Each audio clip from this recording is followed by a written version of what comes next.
വയനാട് ദുരന്തം. അനധികൃത ഖനനത്തിന് സർക്കാർ സംവിധാനങ്ങൾ നൽകിയ നിയമവിരുദ്ധ സംരക്ഷണത്തിന്റെ നേർക്കാഴ്ചയെന്ന വിമർശനവുമായി സംസ്ഥാന സർക്കാരിനെ വിമർശിച്ച് ഭൂപേന്ദർ യാദവ്. വയനാട് ദുരന്തത്തിൽ സംസ്ഥാന സർക്കാരിനെ വിമർശിച്ച് കേന്ദ്ര വനം മന്ത്രി ഭൂപേന്ദർ യാദവ്. അനധികൃത ഖനനത്തിനും കയ്യേറ്റത്തിനും സർക്കാർ സംവിധാനങ്ങൾ നിയമവിരുദ്ധ സംരക്ഷണം നൽകിയതിന്റെ ദുരന്തമാണിപ്പോൾ വയനാട്ടിൽ കണ്ടതെന്ന് അദ്ദേഹം പറഞ്ഞു. പരിസ്ഥിതിയിലുള്ള പ്രദേശങ്ങൾക്ക് കേരള സർക്കാർ അർഹിക്കുന്ന പ്രാധാന്യം നൽകിയില്ല. ടൂറിസത്തിനായി പ്രത്യേക സോണുകൾ ഉണ്ടാക്കിയില്ല. വയനാട്ടിൽ അനധികൃത ഖനനവും കയ്യേറ്റങ്ങളും വൻതോതിൽ അനുവദിക്കപ്പെട്ടു. ഗാഡ്ഗിൽ റിപ്പോർട്ടുകൾ തള്ളിയാണ് പരിസ്ഥിതിയിലുള്ള പ്രദേശങ്ങളിൽ അനധികൃത ഖനനം നടന്നതെന്നും കേന്ദ്ര വനം വകുപ്പ് മന്ത്രി പറഞ്ഞു.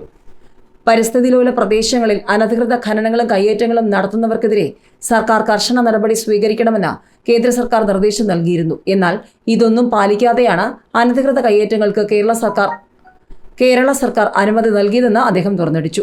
പുതിയ പരിസ്ഥിതിയിലുള്ള പ്രദേശങ്ങളിൽ നിർണയിച്ചുകൊണ്ടുള്ള കരട് വിജ്ഞാപനം കഴിഞ്ഞ 30-ാം തീയതി കേന്ദ്ര സർക്കാർ പുറത്തുവിട്ടിരുന്നു. ഇതിൽ വയനാട്ടിലെ പ്രദേശങ്ങളും ഉൾക്കൊള്ളുന്നുണ്ടെന്നും ഭൂപേന്ദർ യാദവ് പറഞ്ഞു.